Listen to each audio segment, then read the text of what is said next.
Now, I'm just trying to figure out what play it was. I'm assuming it's something Missouri complained about. May have been Kansas, though. Oh, I see. I thought it was the opposite. I thought it was just based off the statement, not knowing the play. I don't know. I'm very confused. Yeah. Did they block the PAT and return it for a safety? So they weren't supposed to. They weren't supposed to allow the punt. Them to punt. They were supposed to only be able to kick off. So I guess because of the penalty, they thought that they could allow them to do a free kick. I'm still confused. This is the College Football Enquirer, and just a reminder, if you want to look at our beautiful faces, you can do that using the Yahoo Sports Network. We're available on most major FAST services that will be free ad-supported television. So you turn on your TV and you see the home screen. You see that Yahoo Sports Network icon, you click it, and then there will be Ross Dellenger's face right in front of your face on your screen in all its glory. It'll be amazing. Also, you want to watch it on your phone or your tablet? yahoosports.tv, available 24/7. The Yahoo Sports Network is not just our show, it is also the Ariel Helwani show, Yahoo Sports Daily, you name it. There are a ton of great shows on the network, but of course, we hope you're here for us. And now, boys, we got to talk about job security, about a rivalry where there always seems to be a something's got to give situation. Ross Dellenger, Steven Godfrey, we're talking Gators and Tigers. Florida is headed to Baton Rouge after losing to USF. Billy Napier is on the ropes. I was at his press conference yesterday. He struck a defiant tone, seemed confident. But Ross, what interested me the most was Brian Kelly defending Billy Napier at his press conference. Is he empathizing because the coach at LSU and the coach at Florida are kind of under similar pressures? Or is he saying, Florida, please never fire Billy Napier. I need him there. Yeah, I feel like we see this from coaches quite a bit, opposing coaches who have sort of, beat up on the other guy and don't want the other guy obviously fired because they think they can continue to beat up on him. And this strikes me as potentially one of those situations.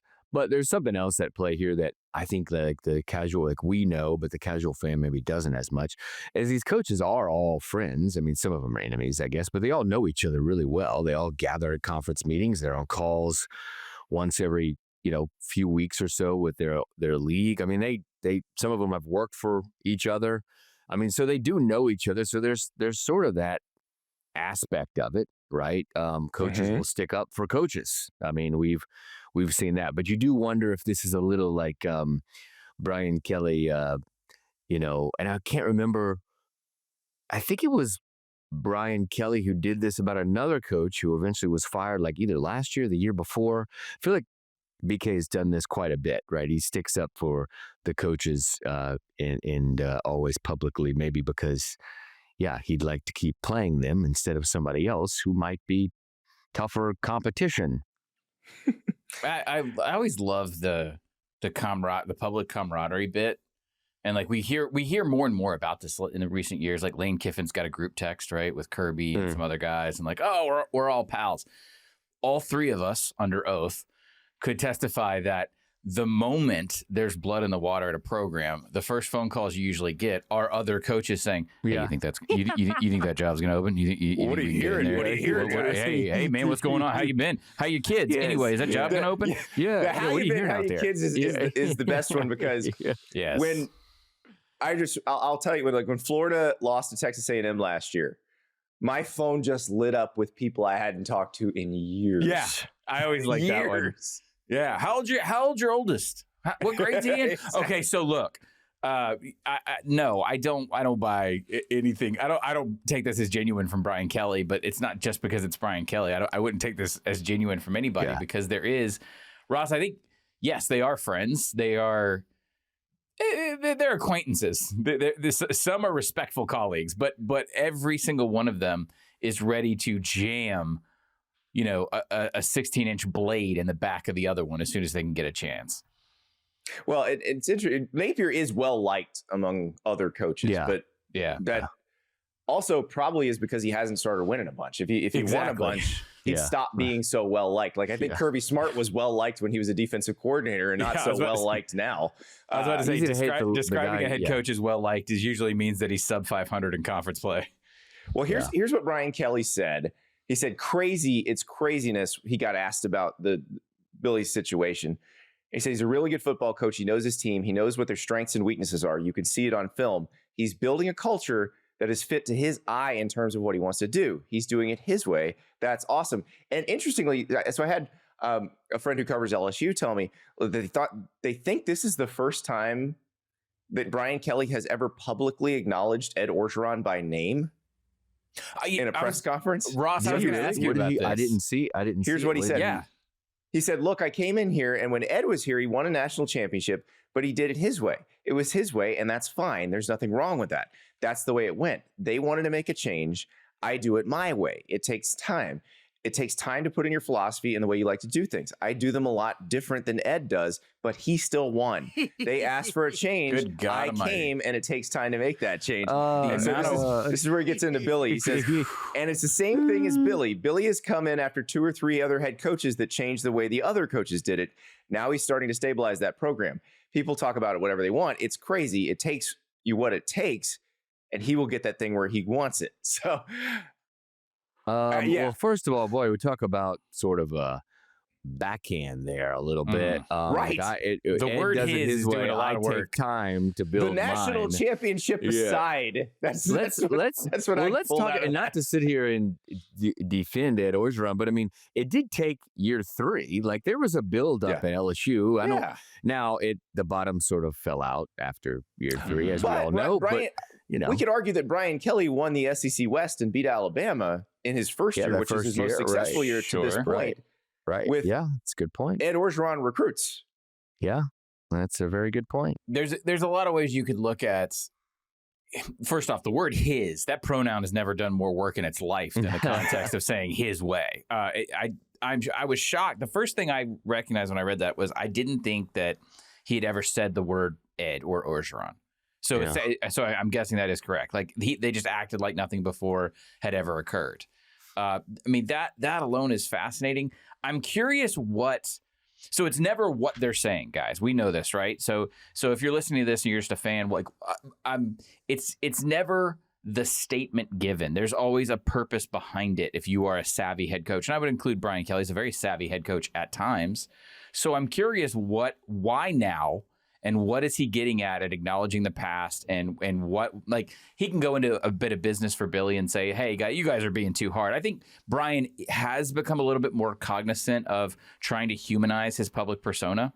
I think he is aware of how he comes off as sort of a stuffed shirt Northeastern politician in a place that really prides itself on having a much more like Baton Rouge and the greater Louisiana culture would need more of a Mac Brown sort of gentler, kind of genteel politician's touch.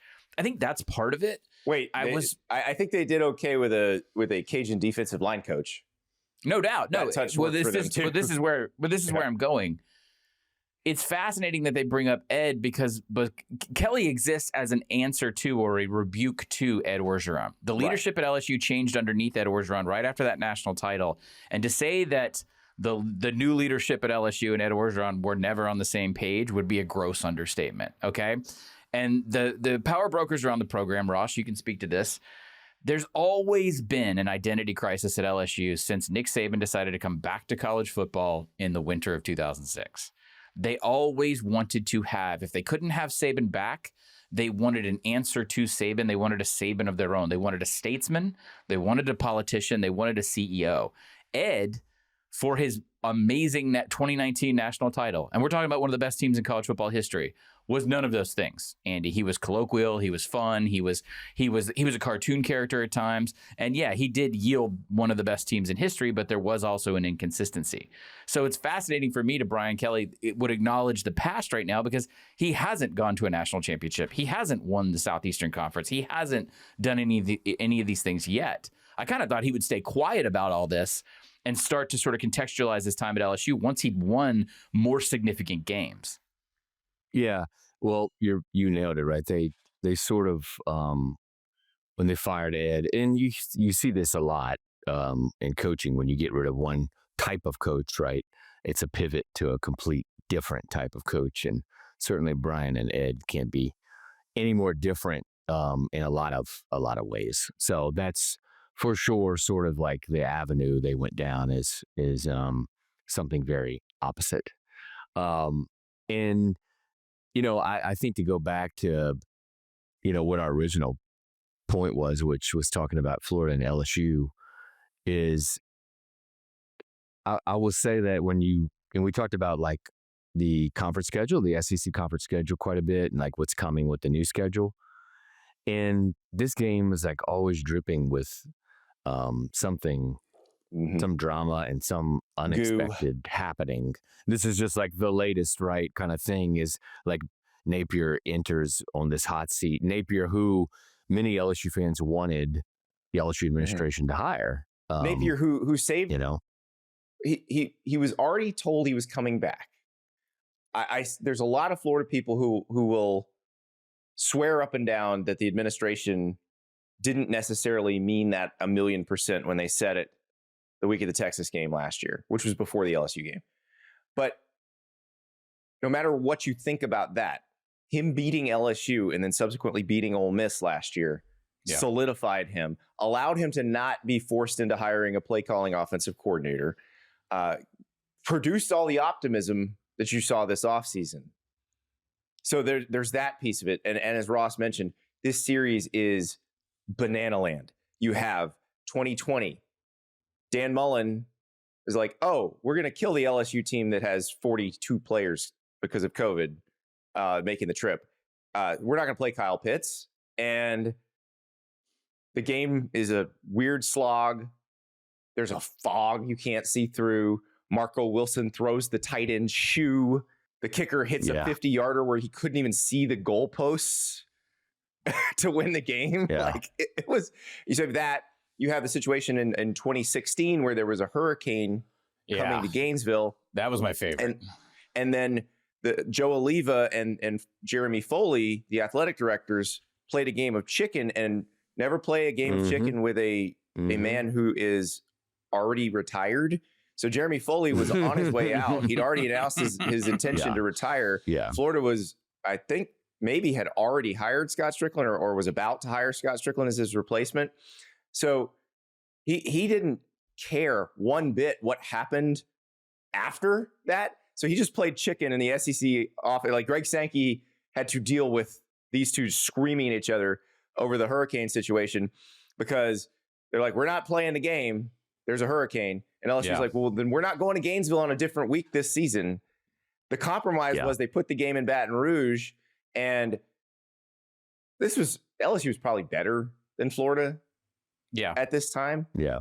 But Florida wins that game in Baton Rouge. And they had a chance to win the West. I believe if LSU had won that game, they'd have won the West division and gone to the championship game. And Florida did win the East by winning it. Yeah. Right. It was crazy. And remember, that was the game of the last minute play. Maybe there was like, a second or so on the clock, and LSU had, a goal to go at the 2-yard line. They ran a running play to Darius Geis. Yeah, he went the play was called pylon. It was supposed to he was supposed to run at the pylon, and had he run at the pylon, almost certainly would have scored. But instead, he went off tackle and went right into the line. What I remember from that, Andy, was you bring up that story. That was the first time I remember, this is Greg Sankey's SEC and not Mike Slive's SEC. Because when I was coming up, Andy, you were one of the people who taught me this when I got on the national beat, was Mike Slive was a grandfather in public, and he was a gangster behind closed doors. And he would never allow his constituents to go out there and fuss in public, so to be very southern I will about say, it. as someone who long covered Jeremy Foley, even Mike Slive would have struggled in that situation. Really? Because Jeremy Foley was in a give 0 Fs mode because he was a few months away from retirement. So it would have been what it was no matter who was in the SEC commissioner's chair. And it just got, but everything about this game gets weird. Like you had, when Les Miles was coaching there, you had the the trick play field goal where they threw it, the holder throws it over the back of his head and bounces. The bounce. Remember the four? Yeah, the four I was at that game, and it was absolutely Jacob Hester. Stupefying. Jacob Hester converts 4 fourth downs in the 2007 game. That was the Tim Tebow cell phone game. Somebody at LSU got in Tim Tebow's cell phone number, and so Tebow scores, runs to the student section, and makes the call me. There's one 2 years earlier, the 2005 game, where LSU made Urban Meyer cry. Like Florida had the ball. It was a close game. Florida has the ball 4 times in the fourth quarter, and they never get past their own 30-yard line. And after the game, in the press conference, Urban Meyer broke down crying. Like, it was surreal. I'm sitting there like, he's not actually going to cry, is he? Yeah. It's sad that we're losing this. I was about to say, that's what I was about to say, is that we could probably, this has been an annual game for, since the early 90s, right? Since the permanent opponent sort of thing, I guess. I believe it was mostly annual since the 60s. Because Spurrier played every year against LSU when he was a player and remembers every single down that he played. Yeah. And we could see, I mean, this is, I don't know for sure, but I'm going to say that it's likely, right, that that LSU and Florida will not be one of the 3 permanent opponents with one another when the SEC releases that. And so, this is going to go away. Yeah, you're right, Andy. They have played every year since, golly, I'm back to the 50s. Wow. Yeah, it's crazy. I didn't realize that. Pretty much, it seems like almost every year since the 50s, and certainly every year since 1971, it looks like. Wow. You guys both covered these teams. You were beat writers for both these teams. Andy, you went to Florida as well. So you and played at Florida. I don't know if I've come across, it's not a traditional rivalry. It's not a capital R, right? It's not Florida State. It's not the Iron Bowl, whatever. That's fine. But it has such significance, which we've just outlined. But I've never come across a rivalry where both fan bases always feel like it's such a task going in. It's never, I want to beat those bastards the way that you would a traditional rival. It's, oh my God, we got to deal with Florida this week, or oh my God, we got to deal with LSU this week. And having a lot of Florida colleagues and marrying into an LSU family, I don't know anybody who says like, it's Florida LSU week, let's go. It's always, I've got to go pick up the kids and take out the trash. Well, the administration certainly feel that way. Yeah, it's laborious. Yeah. And it's interesting because you see these situations, especially in the SEC, as divisions came in, and then as they expanded again with Missouri and Texas A&M and took away another one of those rotating divisional spots. And like Florida and Auburn was a similarly situated annual rivalry that was played. I can't remember when it started. I want to say it was sort of after World War II, and then went until 2001 when they changed the schedule format, and it was annual. And like Florida fans and Auburn fans both missed that game terribly. Like they would love to get it back as an annual game. I think Auburn fans probably wouldn't if you have to play Florida, Georgia, and Alabama every year, but they loved it as an annual game. They don't love this one. I do think the fans like this game. I think they have fun with this game, but usually the administration has a little bit of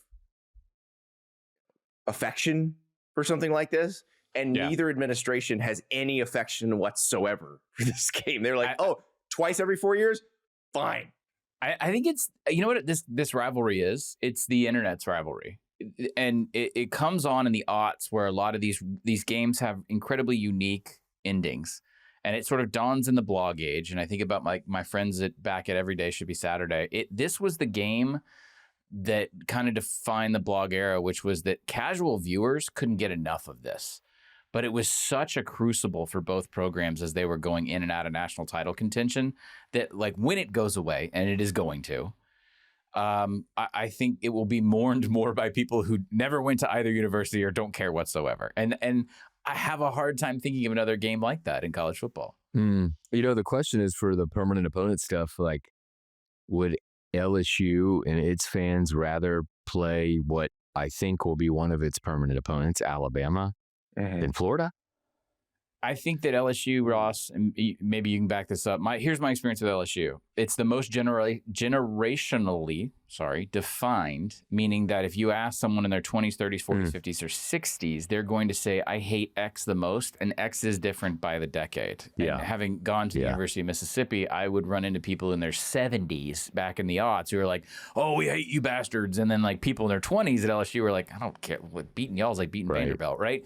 And then, but if you're in your 20s, it's Alabama. And then if you were in your 30s at the time, it was Auburn and the rivalry that they had with Tuberville. And every generation is different. They're also, I think they had a 10-year contract with A&M in the 80s. And then when A&M came back, if you work in oil and gas in Texas, LSU and A&M is a thing. Yeah. They're both engineering. There's a ton of people in the petroleum industry. This is a big, and like all through Texas, LSU has a very sort of Texas identity over there. And well, and they've always recruited Houston very, very hard. Absolutely. Yeah. And I mean, the SEC was trying to make that effect thing, too. Remember? The SEC was trying to make that a thing. They replaced Arkansas, right? Arkansas played Missouri, and then LSU switched. With the 7 overtime game. I feel like that made LSU A&M a thing. Like the Jimbo connection, Scott Woodward, coming over. Like it started to get momentum. But again, I don't expect that one to continue every year. So here's Ross, here's what I'm asking. Either. I think this is the hardest school of the 16, maybe 24 soon, who knows? Of the 16 to like pinpoint our rival. Yeah. Like that's our rival. Yeah. I think it's going to end up being Alabama, Ole Miss, and something in the west of Baton Rouge, maybe. So maybe A&M. Yeah, I can't remember that list I put out. Was it Mississippi State? Was it Mississippi State, Alabama, and no, it wouldn't have been. Gonna have to go back and look at that. I think I think by far it's the hardest because every school, absent maybe LSU, can plant a flag and say we have to have this, and we really, really have to have this other thing.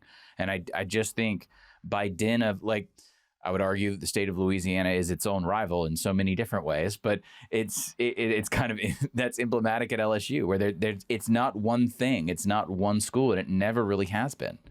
Yeah, no, it is like that. I think it's just isn't it mainly just a product of not having somebody in the state like so many others have, or even just border sort of rivalry. Yeah. We can do a separate show. Oh, Ross. it was A&M. It was A&M. So it's Ole Miss, A&M, and Alabama. That was the one. That's not official or anything. That's that was sort of my guess. Andy did a couple lists too, but that is the most sensible, I think. I try to remember what I had. I have to go back and look because I've done it multiple times, and LSU had multiple different. But I had Alabama with them both times. Yeah, TV, right? Remember? And I believe I had Ole Miss with them. Well, no, I definitely had Texas A&M with them both times. I only had Ole Miss with them once, and I'm trying to remember who I think I had Mississippi State with them the other time. Yeah, I think you break up Ole Miss and LSU. I think that would be sort of like here's sort of the fan coming out of me, like SEC sort of grew up around the game sort of fan, but like that would be sad. But like breaking up LSU Ole Miss every year would be sad. To me, I mean, look, it would. I became a sports writer because of I became a sports writer because of that game, 17-14. I mean, that 2003 game to me. Oh man, where were you? I was covering the game. I was a student. I mean, you were in the press box. Yeah, the whole deal. I was I was a freshman. I was down in the bowl with my dad. Yeah. I was at Mississippi State, and we drove up for the game because. I don't know that weekend. I don't know if State was on the road or whatever, but I remember being in the bowl. My dad coached a player, Stephen Peterman, who was on the offensive line at LSU.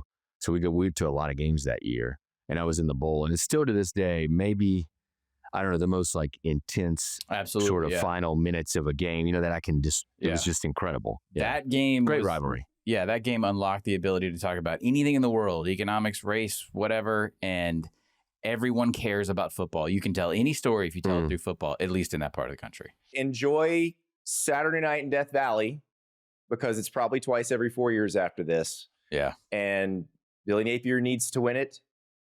And let's be real, Brian Kelly probably needs to win it too because his fans won't be satisfied unless they make the playoff. And to make the playoff, you got to win 10. And if you don't win this one, you might not win 10. So that's where they're at. Trap game. When we come back, a school that probably nobody had on their board in terms of playoff aspirations that has very much invigorated itself and brought some real playoff aspirations to life. That would be the USF Bulls, who beat the Florida Gators last week. They're going to Miami this week. Talk about them when we come back. Welcome back to the College Football Enquirer and the story of the season so far in college football. If we had to pick one team, I think would be the USF Bulls, who on Thursday night of week 1 demolished Boise State in a game that most people thought Boise State would win. And then they go to Gainesville in week 2 and beat Florida. And now they're headed to Miami with a massive opportunity. Guys, since the 12-team playoff started, and there's this spot where a group of 5 champion is going to get a spot, we've talked about the group of 5 teams that have those power conference, non-conference games and what they have to do. Like, how many of those do they have to win? What's the threshold for winning those things to get you into the playoff? I think we can agree if USF were to go down and beat Miami and go 3-0 for now, if they won the American, they would be in the playoff. Yeah. Like there would be no question. Yeah. It might be harder for them to win the American at this rate than win some of these power league games. You know, Tulane and obviously Memphis and they're at Memphis and at Navy and theoretically, because the other one, and we'll talk about Tulane in a second, because Tulane has a win against a Power 4 opponent in Northwestern. They play another one in Duke this week. They play another one in Ole Miss next week. So there's a universe where Tulane and USF meet for the American championship. They don't play in the regular season, but they meet for the regular championship with both holding multiple wins over very good non-conference opponents. So what I'm hearing is I'm hearing 2 American teams in the playoff. Let's go. Let's go. Godfrey, do you want the scenario? Do you want me to spin it? Yes, go. I can give you that one. That's easy. That's easy. So USF has to beat Miami. Yes. Tulane has to beat Duke and Ole Miss. Right. So there's a lot of ifs possible. Here. But there's a universe where both of them could go into the American Championship game at 12-0. If they do, they're both getting in. I can tell you that right now. They're both getting in. Or if one of them's 12-0 and one of them's the 11-1, and the 11-1 team beats the 12-0 team in the American Championship, they're both getting in. Oh, if that happens, the power leagues will maneuver their lobbyists to add into the SCORE Act something that will prevent that from ever happening. Thank you. Correct. That's the nice and accurate way of what I was about to say, which was if this happens, Greg Sankey's going to have somebody killed. None of those outcomes, save for, and I am very like the G5 guy, so I'm loving this USF run. None of those outcomes are out of the realm of possibility. I think the unlikeliest is actually this weekend with USF and Miami, mainly because of it's a little bit of like the body blow theory, right? It's a letdown spot. You're playing another exhausted. team. Yeah, and you're playing another team that is really like Miami's awesome on the line of scrimmage. Yeah. And USF controlled the line of scrimmage against Florida, which was very surprising. I don't think anybody called that. I think the idea that Byron Brown, their quarterback, was going to make Florida's life miserable, you could kind of see that part coming. Yes, definitely. The idea, and if you watch the game, like Florida hands off to Jaden Baugh 3 times in the opening drive, and he's just ripping off 10-yard runs. And you're like, oh, they're just going to motor down the field on these guys. They'll be able to run the ball whenever they want. And then it turned out after that first drive, they couldn't. And so the question is, can USF hold up again against a team with probably even better line of scrimmage play? And what makes this interesting is if you said to a Miami fan at the beginning of the year, where's your letdown spot? They go, oh, that USF game before Florida comes. Sure. And now, since USF is a team that beat Florida, they have Miami's full attention. Yeah, definitely. And I spent the last couple of days chatting with the good folks down in Tampa about how they've been able to sort of, make it to this point in this sort of rebuilding effort. We'll have a story on Yahoo on Wednesday about that. But I think when Alex Golesh took over 3 years ago, they'd won 4 games in 3 years. Yeah, they he were got one of the there. worst G5 football teams. Yeah, in it was America. bad. And then they won 7 games the last 2 years. And it's all the old cliche you hear a lot of is like, well, number one, we just had to work really hard, right? And had to pour resources and invest and all that stuff. But really, when you like start to dig in on what happened here, and all that is important, the investment wouldn't have happened without all this and the hard work and the 20-hour days, sure. But like you look at their roster and they have a bunch of power conference players. Like somebody from the Big Ten called me yesterday and was like, is this South Florida team really good? And I'm like, look at their roster and sort of where these players were, where they're recruited to. And like, I think it's around 6 to 8 players on their starting 22 were power conference players who returned home to the state of Florida because wherever they went to, some of them the cold, Northeast, Midwest, whatever, they weren't playing enough. They didn't like it, and they came home to Florida. Or in Chaz they got him Nimrod's back. case, he was at Tennessee, where he had signed the on connection to with play Golesh and Alex Golesh, right? And a couple of those, came back. Yeah. So this is, how many times have you guys, when you do a campus visit for one of these stories, and especially the group of 5, where you're in a warm weather environment where there's natural football talent that's going to look past your program at the high school recruiting level. I've heard this sales pitch from no less than 15 G5 coaches, but to put it into practice is a much, much harder thing to do. And they've finally turned a corner where they are they're not sitting on their Florida laurels. I think I said this on the show Sunday. What I mean by that is that USF was the one program for a long time that said, well, we don't need to get into the facilities race. We don't need to build this. We don't need to build that. We're in Tampa. I kept hearing that over the years. I spent a week with them when Willie Taggart was there. I can't remember what year it was, but it was before he went to Oregon, obviously. And there was a frustration because the expectation amongst USF leadership for a long time was, well, we don't need to do the things that other schools are doing because kids grow up, we have all this talent all around town. They should just want to come here. That's not how it works, guys. Told me I can recruit on a bicycle here. Yeah. But eventually you can't, because eventually you start taking all of that advantage for granted, which is what happened with USF. And it's not just the stadium thing, guys. That's a big part of it. It's not the only part of it. I don't want to advocate for just wanton building of facilities. Like we got into the populous architecture race of the 2000s, which has since changed because of NIL. But USF didn't really do anything. They didn't build anything for a long time. Like the week that I was there, Willie Taggart's getting courted by Oregon, all these other schools, and their weight room is the same weight room the volleyball team's using. And they're having to adjust the lift schedules for the defensive line because 2 or 3 other Olympic sports are in there at the same time. However you feel about that is fine, but that was by the way, I'm not talking about 1995 here. I'm talking about this was 10 years ago. That's what bit South Florida. That and making a couple really, really bad hires. But they made a really, really good one in Golesh. And now I think we mentioned this on Sunday's show. The next AD there is that's a prime job to make a mark in college sports.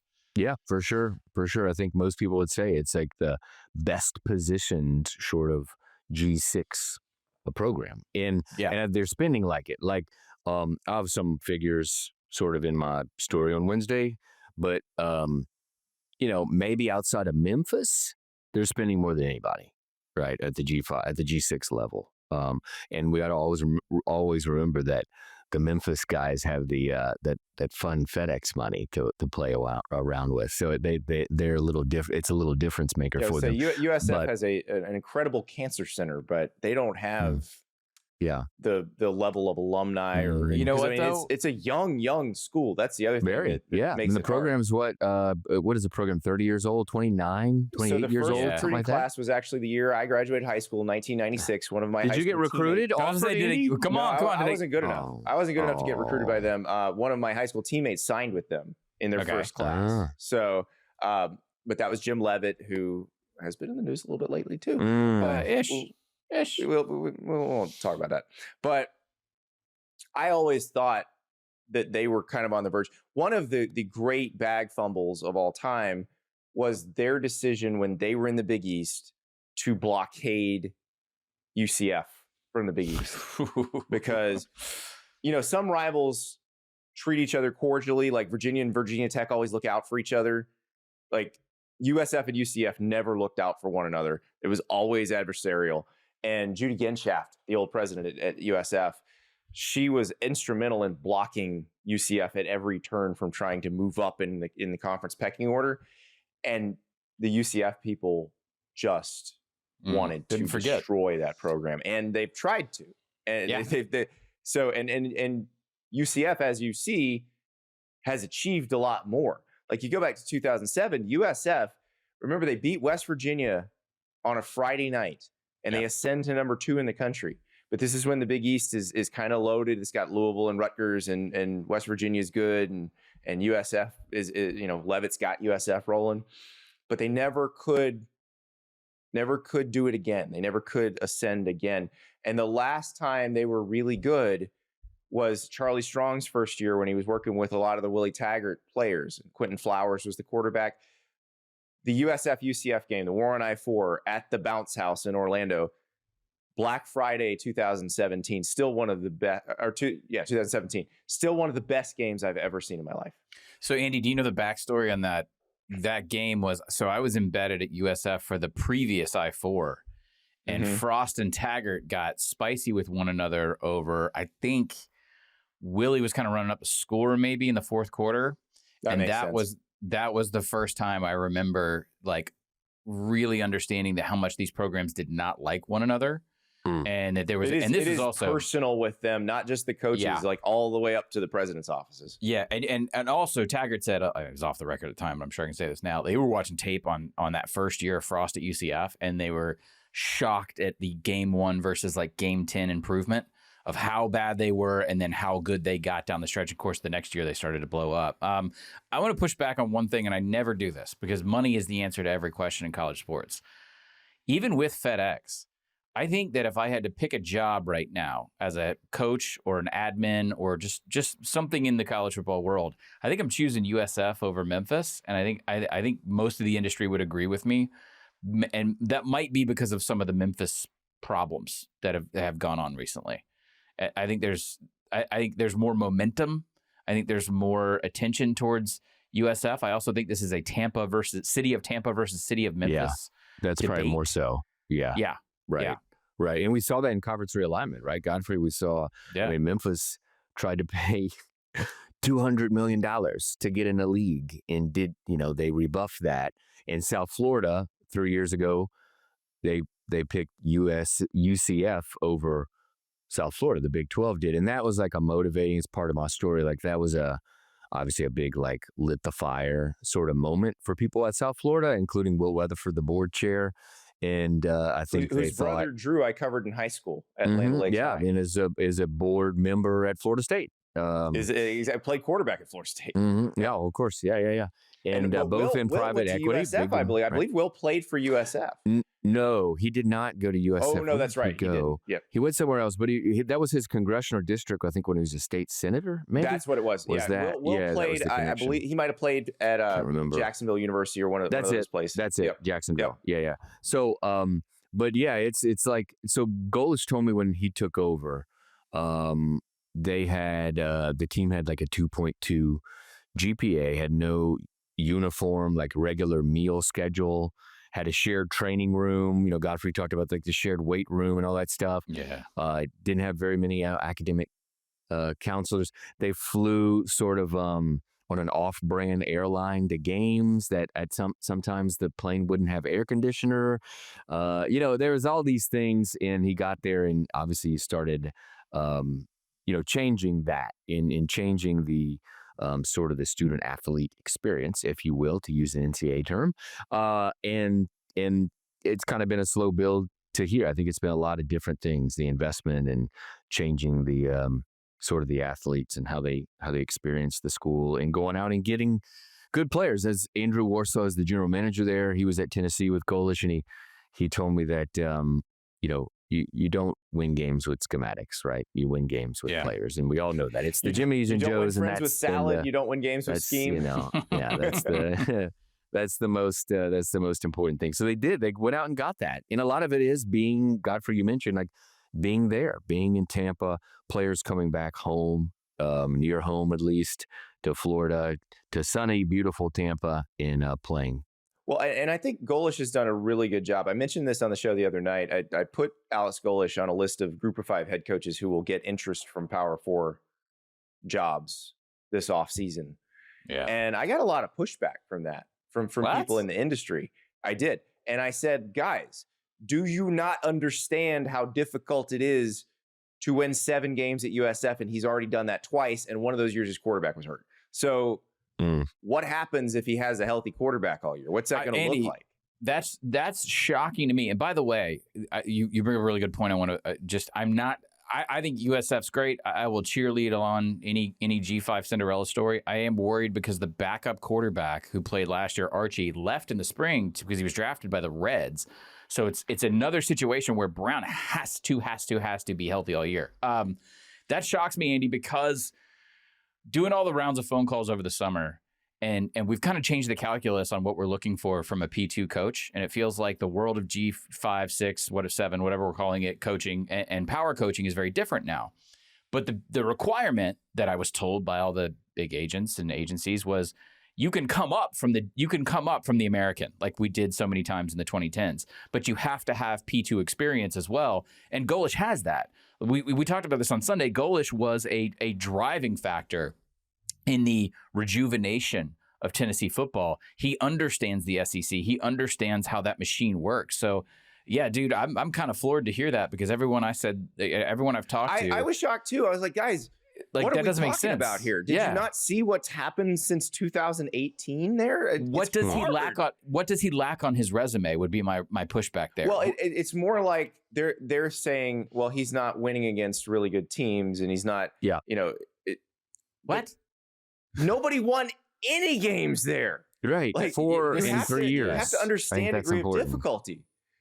This was USF under Jeff Scott was as bad as Arkansas was under Chad Morris. I'm trying to think of some other recent comps where you had a complete and total incompatible Southern hire. Miss under God. Ellis Johnson. Nice pull, by the way. Yeah, nice pull. Ellis Johnson hiring a local high school coach to be a coordinator. Oh man, that was a terrible year. That blows me away. This guy has everything that you would look for if you were hiring in the P2. Fascinating to me. And he's recruited the state of Florida. Doesn't everybody still want that? But for USF's purposes, good luck. Because if the right job doesn't open, I say you stay there. Absolutely. It would have to be perfect to leave. I say that as someone who only got to live in Tampa for 2 years covering high schools. But that is a wonderful place to live. Andy, wonderful. Is this a Tulane situation now? This is maybe where we should kind of put a bow on this conversation, but because G5 fans get very, very sensitive if you only talk about them in the context of their coach is going to move up. And I understand that. Like, I grew up on this level of football. If he doesn't find the thing he wants, he gets to be very discriminating. So this is basically the John Summerall situation. Stay unless it's perfect. So here's John Summerall experienced this last year, right? So is USF now of the caliber of a Tulane where John Summerall can look around and go like, okay, well, North Carolina went a particular way, but I'm not gonna reach for a power job that isn't ideal. I can sit in New Orleans for another year or two. So I feel like USF is kind of that gig now. I think it is, and obviously, if the perfect thing came along, they did lose him. Now the proof of concept is there. But yes, you should be extremely discriminating. I know several former USF coaches. It's funny how they all end up in Tampa. So if you're in the place everybody wants to live anyway, and they're paying you millions of dollars to do it, probably don't leave unless you are really, really sure it's the right thing. Pro wrestling retirement capital of the United States, Andy. You always want wrestling content. I will tell you, in my 2 years content that I did live in Tampa, the Tampa Palms, not Tampa Palms, the Carrollwood fitness center that I went to, Macho Man, Crush from Demolition. Nice. I've worked with him. Yeah, now I'm in the smoothie place next to the gym one day, and I have my back turned. I'm waiting for my order. Door opens, and before I hear, "Ooh yeah!" And it is Randy Savage. It is Randy Poff. He did the former Randy Poffo. He did live that gimmick. He was like that all the time. People always that. Yeah, he was like that all the time. One of the things we should to further put another bow, Godfrey, around this is that I'm trying. all the investment, sort of the investment they've made the last few years down there, whether it be like resources for players or pay, compensation for players, staffing, all that stuff. It's obviously in an effort to do one thing, right? We talked about the coaches moving on. Mm-hmm. Yeah. It's to move the school. They're determined to elevate the program within the hierarchy of college athletics. And they were burned by the Big 12, and that motivated them to do this. And this is why also important for the university itself, because you are the company you keep. That's right. They just got AAU, didn't it? Status, yes, they did. I think. Yeah, and they were very proud of that. Academically, they want to match the athletics with the academic. And I think most people would probably say that, Godfrey said it about as far as like what kind of coaching job it is, but you can equate that to you can kind of transition that to candidates for P4 and realignment. I think it's also a very attractive when it comes to, most people would point to Memphis, South Florida, maybe Boise, as those schools, maybe perhaps Tulane, and then keep it going as those schools. Ross, this is why your reporting about USF just makes me continually think about Memphis and just how historically snake bit, going back to like all of their realignment back in the Penny Hardaway era and the failure to launch so many times. You guys remember they have been teased by pretty much every conference in existence, like going back to like the Big 8. This has just been, it's fascinating to me to see how you can perform a financial glow up in Tampa, but you cannot buy credibility. You cannot buy your way out of this status, even when you have FedEx money at Memphis. It's fascinating to me. It is. We will probably have to talk a lot more about that. That is a meaty offseason conversation right now. So let's put a pin in that for now, because we will come back to that after the football season. And I would like to, maybe do a whole show delving into that, because I'm fascinated by it. Something else very interesting happened on Tuesday morning. Mm-hmm. A major conference suspended an officiating crew for screwing up a call. We'll talk about it when we come back. Welcome back to the College Football Enquirer. Very interesting story dropped as we were recording this episode. The Big 12 sends out a press release talking about the officiating in the Kansas-Missouri game on Saturday. Now, Kansas-Missouri, non-conference game, Big 12 school at an SEC school. Usually in these types of games, the visiting team's conference sends the officials. Florida State, the notable exception, because they actually wrote it in that the home team's conference officials would play after a particularly egregiously officiated game. But in most cases, it is the visiting team's conference sends the officials. So Big 12 officials were working this game. I'll read you the release. The Big 12 officials in Saturday's Kansas-Missouri game allowed a punt to occur on a free kick in violation of Rule 2, Section 16, Article 6 of the NCAA football rules. That Big 12 officiating crew has been removed from its next scheduled assignment on Friday, September 12th. We believe we have one of the best officiating programs in college football, said Big 12 Chief Football and Competition Officer Scott Draper. When the conference's high standard for officiating is not met, the Big 12 will take action. This is very interesting, guys, because typically conferences do not announce discipline for officials. I kind of like this. I like that there's accountability here. Yeah, it is very unusual. But man, it was, we started, when this came out, we were live taping, obviously, the first segment of the pod. And we were trying to figure out exactly what play this was. And it was so Missouri scored, the touchdown. And then there was the first touchdown. Sportsmanlike conduct penalty on maybe the PAT, which was blocked. And so then they got a kickoff, right, from the 20. And I guess the officials just assumed that they could punt the ball. Right, because after a safety, you do see teams punt from the 20, but this was not after a safety. This was after a touchdown. So you have to actually kick off from the 20. So Drinkwitz sends out the kickoff coverage team, but instead of the kickoff guy, he has the punter, which sometimes they're the same guy. I'm not sure how Missouri does it, but he punts, and that is against the rules, apparently. I'm not sure I knew that, but I thought you could kick it however you wanted to, but the ball is live. We should be clear here. We were totally confused as we were trying to we were very together in the break. Like, we got some help from the league office. Thankfully, TJ was recording. Yeah. Our producer TJ was recording through all of this. If TJ wants to have a sped up version of us trying to decipher what this actually meant, it's probably pretty funny. Now, I'm just trying to figure out what play it was. I'm assuming it's something Missouri complained about. May have been Kansas, though. Oh, I see. I thought it was the opposite. I thought it was just based off the statement, not knowing the play.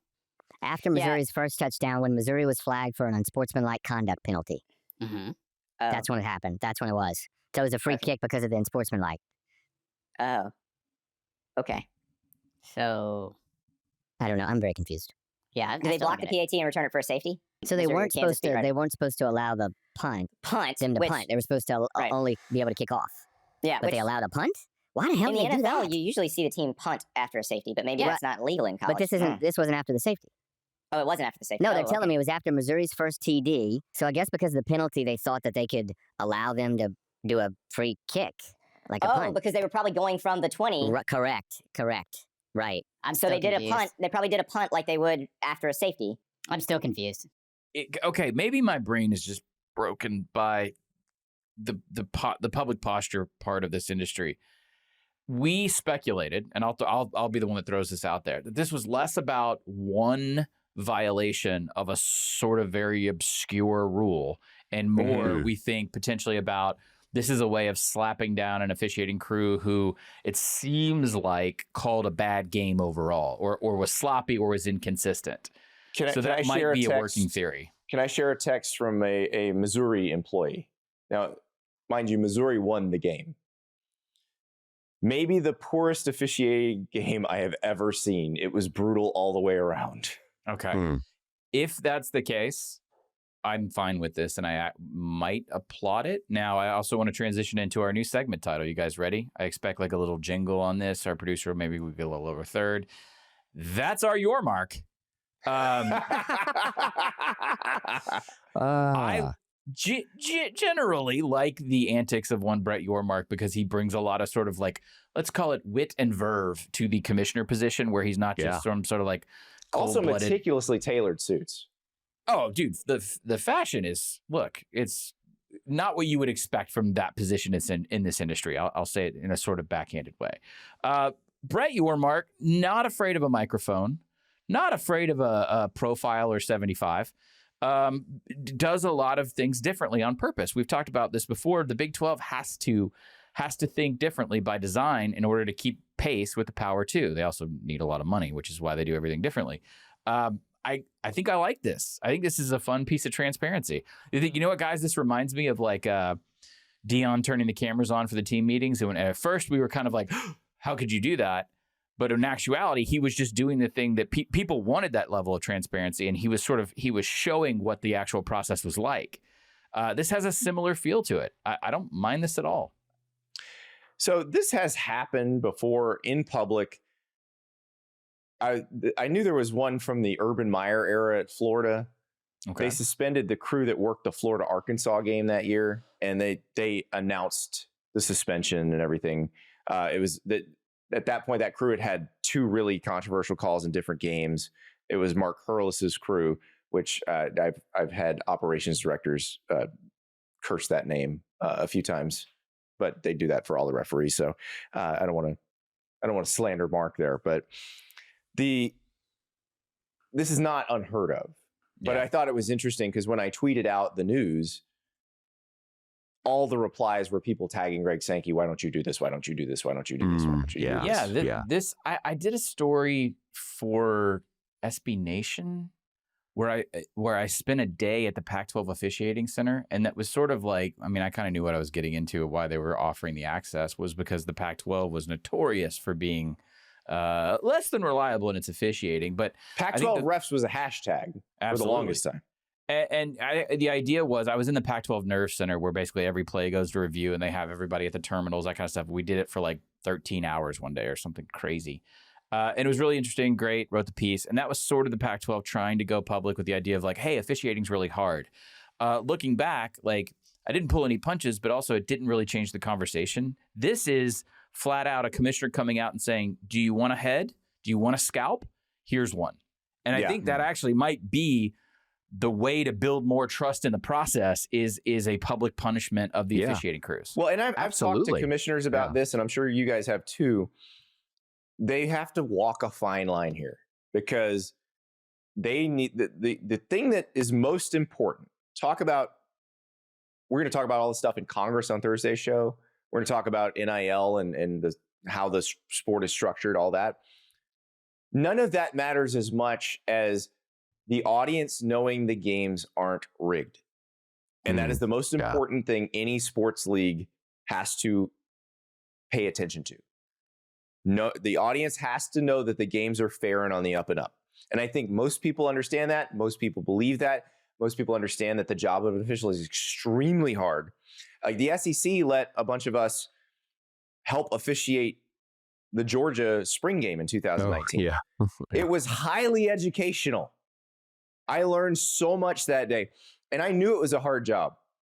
But like when you throw a flag and the white hat is sitting there staring at you, waiting for you to tell him what number it was, and you can't remember what number committed the penalty. Like you're thinking, you don't realize all the things these guys have to account for in real time. That said, they're getting paid to do a job. Yeah. And they need accountability. So that's the fine line that these leagues must walk, because it is very difficult to do that job. It is very difficult to do that job well. You are never going to do it perfectly. So do you come down every time somebody messes up? Probably not. But when it is egregious, it probably is, to Steven's point, you probably do need to hand them a scalp. Yeah, and Andy, I think, I don't know if I was at that group, that Georgia spring game group with you, but I did it like separately. It was just by myself with the officials. And I remember coming away with that, thinking, wow, they are like really hard on themselves. Like they just hate missing a call, and they have really a guy in the SEC. It seriously. Yeah. There's a guy in the SEC where after the games, all the officials get their tape graded. Every single person on every single crew. It is like the football players have to go through in film the next day. And he will savage you if you mess up. Like I had one where that's good. The quarterback was scrambling. He gets pushed out of the pocket. He throws it away over the sideline. And I'm standing there. I was the person nearest the ball when it went out of bounds. And the guy goes, "Why didn't you drop your flag here?" I was like, "What do you mean?" He's like, "Ball didn't get past the line of scrimmage. That's intentional grounding instantly. How do you not know that? Don't you know anything about this game?" And he's kind of playing it. He's having fun with us. But they take it very, very seriously. This is all good, I think. And much like there are always complaints about various forms of civil service, and the solution is actually always, you need more training, you need more money, you need to pay them well, so people are seeking out these positions who are qualified. And at every level of college officiating, it is hard to move up, and you are graded more and more intensely. So I think I'm okay with this. I do laugh a little bit because I like the PR tactic of bringing in media and saying like, "Hey, isn't this hard?" But I can't help but think like that was the same move that the College Football Playoff Committee did with a bunch of media for several years. Let me put it this way: I would come away with a lot more respect for officials doing something in live game action than I would for people sitting around the Omni in Dallas. Well, yeah, I mean that's the thing. I don't understand it because I watch my kids' high school games and I have no clue why those guys officiate the games. It's certainly not for the money. No. And they just get screamed at. And I'm just I don't know what the incentive is. I like being around them, that Georgia spring game, and then those connections I made that weekend with officials, just sort of keeping up communication with them. Those guys are awesome. And they're all real dudes awesome. With great jobs. And they had other jobs, and they want to be, as we discussed, they want to be good at it, but also like they want to be in the middle of it. Right. I mean, I think they like coaches, right? They want to coach in like the most competitive league at the biggest school with the most audience. I mean, they want to be, I think they thrive in adrenaline and being in the middle of all the action. But man, there's some serious pressure there. That is just quite the stage. And it's worse in football. Oh, basketball. Oh, Dude, basketball is Ross, I was crazy. about to Remember when the say, Kentucky crazy. fans got the guy's roofing business destroyed? Oh, well, but like the fans are so close and the calls are so subjective. but Yes. football officiating also doesn't have like a TV Teddy Valentine, right? Like we don't have a version of that in Well, football. we had beef had- ref. We had I'm about to say we Yeah, had the Big I forgot his 12. name, but just because you do His arms, first name is Mike. I want to Mike. Yeah. Mike DeFee, I believe is his name. I am okay But- with I am okay with not, if you want to do arms 3 days a week, that's fine. I'm not going to make fun of you, as long as you're calling But a here's the clean thing. game. Here's the thing about beef ref. Beef ref doesn't do arms 3 days a week. Yeah. Beef ref cannot lift for 3 months. Can walk into the gym, put 225 on the incline, and start pumping Yeah. out reps. So he's country He's just strong. naturally yoked. he's one thing I can share is I work out at a gym when there's a Division I power basketball official, and normally he has some version of facial hair in the off season. And he said that there's a policy. It's kind of unwritten that you're clean shaven all season. And I said, well, what's the point of that? I mean, who cares if you have a beard or not? And he said it's because you don't ever want to be distinguishable. You don't want to make yourself in any way, shape, or form any more distinguishable than you already are. Ted Valentine's like, I've never heard of this policy. Yeah. That dude, he's got the Raleigh fingers like the twirled mustache going anyway. And I was shocked by that because of what Ross said in terms of like the physical space and the intimacy that you have with the crowd in front of you because you're just like feet away. It's brutal on those guys. Football, I think it's more of a mindset of like our goal is to be aggressive in what we do, but ultimately invisible. Like they want to, they want to have a clean game. They don't want to be involved. Maybe the same way some basketball. Yeah, and the referees get noticed because they have to do the talking. They're the ones that the camera, focuses in on, have to do the talk. So that's how you have beef. It's funny because we never know the names. I just remember Mike DeFee's name because I had some coworkers do a story on him. But you had beef ref, you had glasses ref in the Pac-12. Trying to remember, I don't think any of the SEC refs had nicknames. Not that I can remember. No. Now some would have great accents. I'm very disappointed that John McDade, who's now the director of officiating in the SEC, that he didn't get a nickname when he was a referee. Andy, who was he strikes me as someone who could have earned a nickname, but I think we were before that time. The official from the Penn Wagers. Penn Wagers. Very unfortunate last name for a referee. Yeah. Had a fantastic accent. I want to say it was like a low country accent. That's the only thing I can remember off the top of my head. Penn Wagers had had a great like a traditional bright white light Southern accent. It was great. Listen. I love where the show takes us because Penn Wagers. We had to Penn Wagers in his low country accent. I don't think about referees that often, which usually means they're doing a good job. Yeah, that's usually a good thing. It's like the offensive line, right, Andy? If you don't think about the offensive line, they must be doing a good job. Andy. Exactly. Andy, that's our your mark. You know what he's going to do next? He's going to That's our your mark. Here, I'm going to put a bow. Here, put another bow on it. You ready? Andy, he's going to call up. He's already got a relationship with the Big 12. With the WWE. The next time the officiating crew screws up, on-field powerbomb. You have to take a spear. I mean, it is all for entertainment. So that's what sometimes we do forget that, This is the Big 12, man. Like, yes, Ross, the Big 12 is focused on entertainment as a premium. Yeah. The olds in the crowd will remember the Danny Davis gimmick in the old WWF. You were was dating the referee who became a wrestler. That's right. Let's make it happen. Bring back Mike DeFee, who has the physique for it. Like Mike DeFee could be the Gorilla Monsoon of Big 12 officiating. I think we have something here. I think we definitely have something here. Brett, I know you're listening. I want 5%. I don't care about media ethics. On Thursday, we got to talk about a bunch of great games. Conference play beginning in earnest in the SEC, a very intriguing conference game in the ACC. Also, some great non-conference action still. A big one for Notre Dame.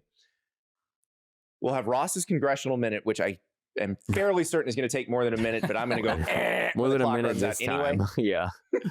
Yes. And then we've also got some situations possibly going off the rails. We'll see who's the furthest off the rails. We'll talk about all of that on Thursday.